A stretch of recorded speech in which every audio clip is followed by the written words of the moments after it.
दोस्तों, महाकुंभ की इस बेला में आपका स्वागत है। यह मधुर बेला बहुत ही सुखदायी, आनंददायी आत्मिक यात्रा की ओर बढ़ाने वाली है। दोस्तों, कहा जाता है कि बहुत अधिक जानकारी भी नहीं होना चाहिए। बहुत अधिक जानकारी भी बहुत अधिक समस्या पैदा कर सकती है। इसलिए किसी कार्य की शुरुआत कर दीजिए, उसके बारे में ज़्यादा रिसर्च मत कीजिए। यदि आपने कोई लक्ष्य तय कर लिया है तो आप उसे शुरू कर दें। प्राप्त करने के लिए अपने कदम बढ़ाना शुरू कर दें। आमिर खान ने अभी एक रील्स में कहा था कि जब से उसने मोबाइल छोड़ा है उसके जीवन में परिवर्तन हुआ है। उसमें विचार करने की शक्ति पुनः पैदा हो गई, उसे परिवार के साथ बैठने की शक्ति पैदा हो गई। अपने परिवार के साथ वो कभी नहीं बैठा पूरी ज़िंदगी, और आज वो अपने परिवार के साथ समय बिता रहा है। उनकी क्या समस्या है जान पा रहा है। इस भाग दौड़ की ज़िंदगी में और इस मोबाइल के चक्कर में हम अपने आपसी रिश्तों को खोते जा रहे हैं। ये एक बहुत बड़ी समस्या है। आवश्यक हो तभी फ़ोन को देखें, बार बार न टटोलें। अपने परिवार के साथ बैठे हैं तो भी हम फ़ोन को देखना जारी रखते हैं, जिससे समन्वय की कमी उत्पन्न हो जाती है। इसलिए फ़ोन को कम से कम देखें। 2 घंटे फ्लाइट मोड में रख दें। जब आप घर पे आ गए हैं, अपने परिवार के साथ बैठें, दोस्तों के साथ बैठें, कुछ पढ़ें, कुछ नया कार्य करें, नया सृजन करें।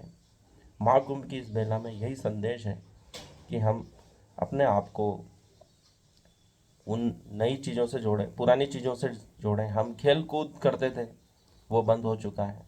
गलियों में छोटे बच्चे खेलते थे, कंचे खेलते थे, गुल्ली डंडे खेलते थे, कबड्डी खेलते थे, भागम भाग खेलते थे, खो खो खेलते थे। कई खेल विलुप्त होने की कगार पर हैं। उनको वापस सामने लाने की आवश्यकता है। स्क्रीन टाइम कम करें, आवश्यक हो तभी देखें, उसका टाइम लिमिट कर दें और दूसरे कार्यों में अपने को संलग्न करें। दूसरी खबर है, अमेरिका को इम्यूनिटी बूस्टर और यूरोप हमारे च्यवनप्राश की मांग बहुत कर रहा है। हमारे मध्य प्रदेश की 4 फर्म ने अमेरिका में आयुष उत्पादों के लिए एक स्थापित मापदंड पैदा किए हैं। वहाँ वेयर हाउस बनाए गए हैं। इंदौर में तैयार हो रहे आयुर्वेदिक उत्पादों व औषधियों की मांग विदेशों में बढ़ रही है। इम्यूनिटी के लिए हाल ही में अमेरिका में हल्दी, नीम व अश्वगंधा का अर्क, तो यूरोप और पश्चिमी जर्मनी में च्यवनप्राश का निर्यात बहुत अधिक हुआ है। यहाँ बनी आयुर्वेदिक दवा की मांग रूस में भी बहुत अधिक हो रही है। डिमांड पूरी करने के लिए इंदौर की 4 फर्म ने अमेरिका के वेयर हाउस बनाए हैं। इसलिए दोस्तों, जो किसान हैं उनको औषधीय फसलें उगाने के लिए प्रयास करना चाहिए, क्योंकि उसमें लाभ ज़्यादा है, हानि बहुत कम है।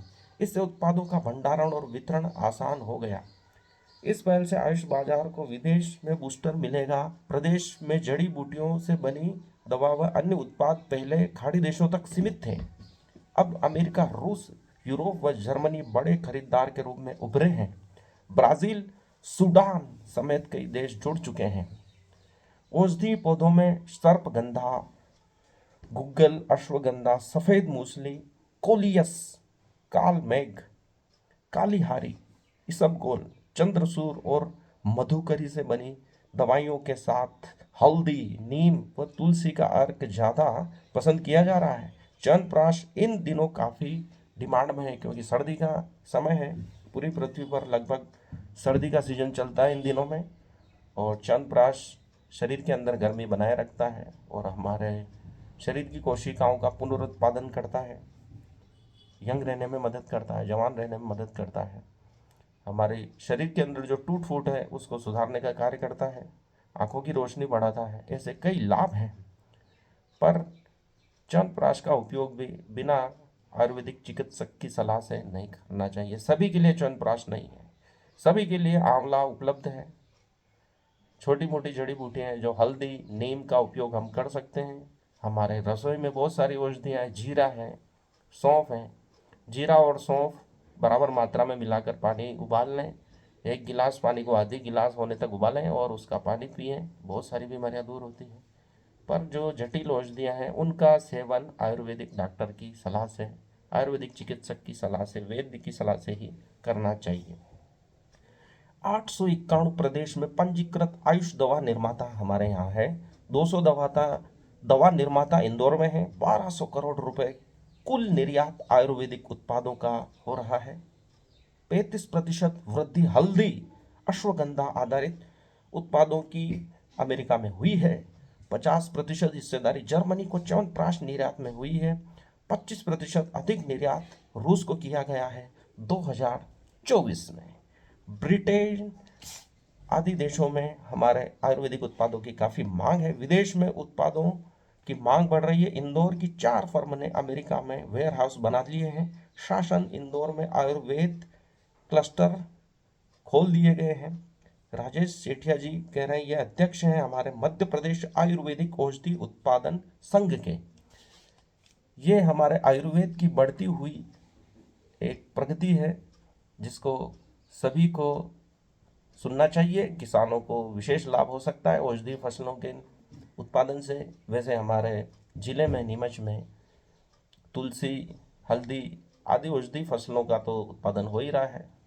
सफ़ेद मूसली इत्यादि का उत्पादन किया जाए तो इसका बहुत अधिक लाभ होगा किसानों को। और तीसरी खबर जो आ रही है, आधी आबादी की खामोश क्रांति चुनाव में भी दिख रही है। निश्चित ही महिलाएं चौपाल पर बैठकर राजनीतिक विमर्श में संलग्न नहीं होती है, परंतु वह खामोशी से उन घोषणाओं और वादों को अपने और अपने परिवार के हितों के तराजू में तोल रही है। दोस्तों, यह एक बहुत बड़ी बात है जो विश्व परिदृश्य में महिलाओं के लिए सुखद खबर लेकर आया है। सामने जो बात निकल कर आई है वह यह है कि मताधिकार को लेकर देश में पुरुषों से ज्यादा महिलाओं में सजगता देखी गई है। लोकसभा चुनाव में जहां कुल महिला मतदाताओं में से 65.78% मतदान में हिस्सा लिया महिलाओं ने, वहीं पुरुष मतदाताओं में 65.55 ही प्रतिशत पुरुषों ने मतदान में भागीदारी की। देश भर में उस खामोश क्रांति का प्रभाव दिखने लगा है जिसको कभी मिसिंग वुमन कहकर नकार दिया जाता था। महिला वोट की ताकत ने उन प्रमुख कारकों में से एक है जो 2014 और 2019 के आम चुनाव में देखी गई है। भारत के संसदीय इतिहास में 2019 में पहली बार महिला मतदाताओं अर्थात 67.18% का मतदान पुरुषों का 67.02% से अधिक रहा, जिसमें लैंगिक अंतर को उलट दिया। पुरुष ज़्यादा मतदान करते थे वह बात नहीं रही, महिलाएं ज़्यादा मतदान कर रही है। 0.16% अंक का यह अंतराल भारत के राजनीतिक पटल में लैंगिक समानता का स्वर्णिम पल था, परंतु भारतीय महिलाओं का देश के राजनीतिक पटल का निर्णायक हिस्सा बनने का रास्ता आसान नहीं था। ब्रिटिश अधिकारी सार्वभौमिक मतदान को भारत के लिए सही नहीं मानते थे। ब्रिटिश शासन के दौरान भारत में चुनाव सीमित तौर पर होते थे, जिसमें धार्मिक, सामुदायिक और व्यावसायिक धाराओं के तहत बांटी गई सीटों पर खड़े उम्मीदवारों के लिए कुछ वोटरों को ही मतदान करने की अनुमति थी। गेराल्डीन फोर्ब्स अपनी किताब में वुमन इन मॉडर्न इंडिया में लिखती हैं कि वोटिंग का विरोध करने वाले महिलाओं को न केवल कमतर मानते थे बल्कि सार्वजनिक मामलों में उन्हें अक्षम स्वीकार करते थे।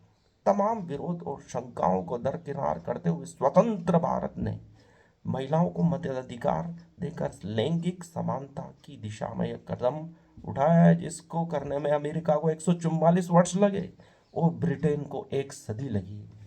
देश की पहली संसद के लिए अक्टूबर 1951 से फरवरी 1952 तक महिलाएं जब मतदान केंद्रों के सामने अपना मत देने के लिए पंक्तिबद्ध खड़ी हुई, तब यह कल्पना करना किसी के लिए आसान नहीं था। एक दिन युवा भारत की राजनीति की दशा एवं दिशा निर्धारित करने में महत्वपूर्ण भूमिका निभाएंगी। इससे भी कहीं अधिक महत्वपूर्ण वह विश्व भर में उन अध्ययनों को गलत साबित करती है जो यह सत्यापित करने में लगे हुए थे कि साक्षरता का प्रत्यक्ष संबंध महिलाओं के मतदान से है। साक्षरता की कमी भारत में सामाजिक, आर्थिक या राजनीतिक मुद्दों के बारे में महिलाओं की जागरूकता को प्रभावित नहीं कर रही है। उन्हें मतदान करने के लिए उनका स्वयं विवेक प्रेरित कर रहा है। महिला मतदाताओं ने उन दावों को भी ध्वस्त कर दिया जो यह उद्घोषित करने के लिए आए थे कि महिलाएं पितृसत्तात्मक व्यवस्था के साए में जी रही है, उससे बाहर निकल नहीं सकती। महिलाएं सिर्फ वोट ही नहीं दे रही है बल्कि खुद ही तय कर रही है कि उन्हें वोट किसे देना है। यह एक बहुत बड़ी बात है कि वह स्व विवेक उत्पन्न हो चुका है।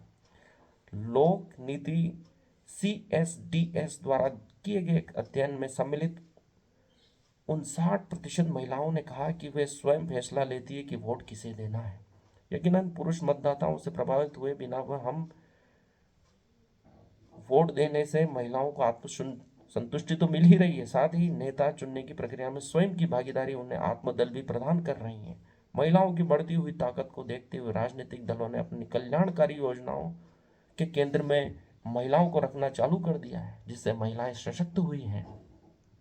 महिलाओं को सीधे निश्चित राशि देकर सशक्त करना यह एक बहुत बड़ा सार्थक कदम है, जिससे महिलाएं सशक्त हुई है और स्वयं को स्वतंत्र महसूस कर रही है। 10 राज्यों की महिलाएं राशि प्राप्त कर रही हैं, जिससे वह स्वतंत्र और सक्षम दोनों हुई हैं। हालांकि दिल्ली, कर्नाटक, तमिलनाडु, केरल, तेलंगाना, पंजाब जैसे राज्यों में महिलाएं सरकारी बसों में मुफ्त यात्राएं भी कर रही हैं, जिससे उन्हें उद्यम करने में बहुत ही बल मिला है। एक अध्ययन बताता है कि इस कदम से श्रम बल में महिलाओं की भागीदारी बढ़ी है और वे स्वयं को स्वतंत्र महसूस करने लगी। एक और महत्वपूर्ण तथ्य जिसकी अवहेलना करना संभव नहीं कि महिलाएं स्वयं के साथ अपने परिवार, बच्चों के हितों को लेकर भी संवेदनशील एवं जागृत हुई है। इसलिए जब शराबबंदी की घोषणा हुई तो सबसे ज़्यादा महिलाएं ही प्रसन्न हुई। निश्चित ही महिलाएं चौपाल पर बैठकर राजनीतिक विमर्श नहीं करती हैं, लेकिन वे उन घोषणाओं को ध्यान से सुनकर अपने बारे में निर्णय लेने में सक्षम हुई है, अर्थात महिलाएं सक्षम हुई है। यह पूरा लेख ऋतु सारस्वत, समाजशास्त्री और स्तंभकार ने पत्रिका में लिखा है, दिनांक 22/1/2025 को। बहुत ही शानदार लेख है जो महिलाओं के लिए उपयोगी है। महिलाएं सशक्त हो रही है, इसका लाभ देश को मिलेगा, मिल रहा है, मिलता रहेगा। महाकुंभ की महिलाएं में महिलाएं ज़्यादा प्रसिद्ध हो रही हैं और उसका लाभ पूरे समाज को मिलेगा। वे सशक्त हो रही है, ये बहुत ही अच्छी बात है। और हम इस महाकुंभ की मेला में महिलाओं को आगे बढ़ाते हुए इस महापर्व का आध्यात्मिक लाभ लें, अपने विचारों को सतेज करें, ऊर्जावान बनाएं। महाकुंभ की इस मेला में आत्मिक, मानसिक और शारीरिक ऊर्जा को प्राप्त करें, क्योंकि यह वह स्थल है जहाँ पूरी मानव जाति के अधिकांश लोग उपस्थित हैं और उससे एक नवीन ऊर्जा प्राप्त होती है। श्री राम शर्मा आचार्य ने कहा था कि गायत्री शक्तिपीठ में आने से आपकी बैटरी चार्ज होगी, अर्थात इन दिव्य स्थलों पर जाने से हमारे मन में, शरीर में और आत्मा में एक नवीन ऊर्जा का संचार होता है, जो हमें नया कार्य करने को और जो कार्य पूर्व में कर रहे हैं उसको अच्छी तरह करने की प्रेरणा मिलती है। धन्यवाद। आज के लिए इतना ही। मुझे पूरा सुनने के लिए बहुत बहुत हार्दिक आभार। आपकी आत्माओं को प्रणाम। धन्यवाद।